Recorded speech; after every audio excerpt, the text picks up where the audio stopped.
All right, and we're back and we are talking 6 reasons why startups fail. So you can watch the video about why startups succeed up here. And it's important that you do all the things that make startups succeed. But if you do a lot of the stuff that makes startups do well, but you also do a lot of the stuff that's bad, that contributes to failure, you may net out or default to failure. You know we're gonna jump into it right away because we love short videos. And if you love short business videos that are concise and just give you tips that you can incorporate in your daily life, please hit that like button and that subscribe and follow button, as it helps me and this channel immensely. The first one I want to talk about is confusing marketing-led growth or artificial growth with real growth. And this is such an important topic that I have a whole video about it up here. But the bottom line is companies will increase their marketing spend to pump up their growth, and they'll hire more people, they'll forecast their revenue projections, they'll say that they'll expect to do a certain amount of money in a given year. But in reality, if the growth starts to slow, or if the marketing starts to be less effective, they're left with this chasm or this gap. And now their expectations were to do X next year in revenue, and in reality, their marketing's getting less effective, so they may be doing half of that. Nothing perpetuates this real growth and artificial growth cycle like hiring people for tasks instead of jobs. So when you do think you're growing super quickly, oftentimes you need to get things done ASAP. And even if those things are small tasks, a common problem that you see in growing startups is they'll just hire a person to do that job. And these could be simple things, like we need to redesign the website and the design team's too busy, so let's hire another person to just redesign the website. But in reality, redesigning a website is not a full-time job. It's not like a full year job. It may even only be a couple months. And so when you bring on that person to do this task in the next 2 to 3 months, when they're done with it, you're having to find other things for this person to do. The way to combat this is pretty easy. Think about the next role you're gonna hire holistically and within the organization. What are they gonna do for the next year? And if you can clarify those things and everyone's on board, then yeah, maybe it's time to hire that person. Keep this one in mind. I've seen it happen over and over and over again, and it really never ends well. Now, this one may sound hypocritical because the last 2 we talked about are kind of the dangers of moving too quickly when you're building a startup, but you also can't move too slowly.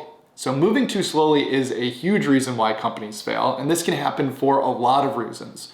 We're talking paralysis by analysis, spending months at the whiteboard determining what should come next instead of just building it. All of these things are doorways for your competitors to enter, or for people to get tired of your space, or for your existing users to move on from what you're doing. And just like you don't want to move too quickly and irresponsibly when you're growing, you also don't want to move too slowly. You're going to have to take bets in order to succeed, and that's fine. And if you don't do that and you just kind of sit on your product, you may be in business the longest, but your chances of success as you slowly chip away at your runway go down month over month over month over month. So you want to take those bets while you have the opportunity. If you're growing too quickly and the growth stops, or if you're growing too slowly and you can't prove there's more growth coming, then you're gonna run into a reason why many companies fail, which is just that they can't raise money, or said another way, they run out of money. You're going to be innovating and you're in a space that's growing super quickly and attracting a lot of other companies to it, then you need capital to grow. I mean, you just need to keep up with the pace of growth.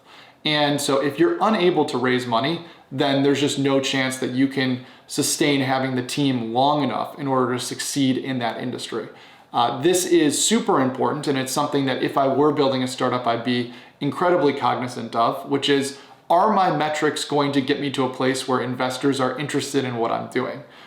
In the back of your mind as you're building, you should always think about what would make investors happy or excited and try and hit those metrics, because it's never bad to have people who are interested in writing you a check. The last 2 we're gonna get through quickly. Let's start with settling for average headcount. Now, this is a pretty black and white issue. I mean, if you do not have an exceptional team, you are not going to succeed.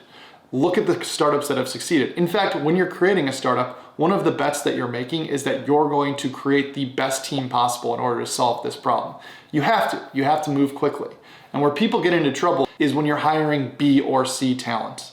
Now, a B player versus an A player might be the most dangerous because you're still paying for a B player. You think that they're pretty good and they may be doing like a fairly good job, but your opportunity cost is you're gonna have that B player for a while and you could have had the A player.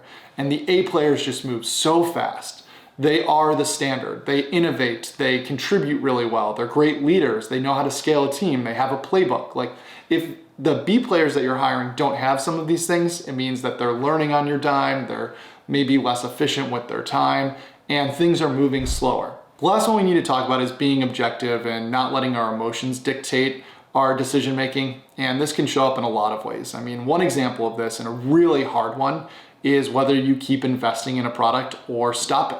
So there are companies who get really excited about launching something and then you launch it and it doesn't really have the user adoption that you need. Do you keep going with it? Do you tweak it? Do you invest more time to learn and then change it? Or do you start to shut it down and just work on the next thing? And if you're hearing this example and you're like me even, I'm thinking in most cases, companies will try to make it work. They'll try to breathe life into something that's not really showing the metrics.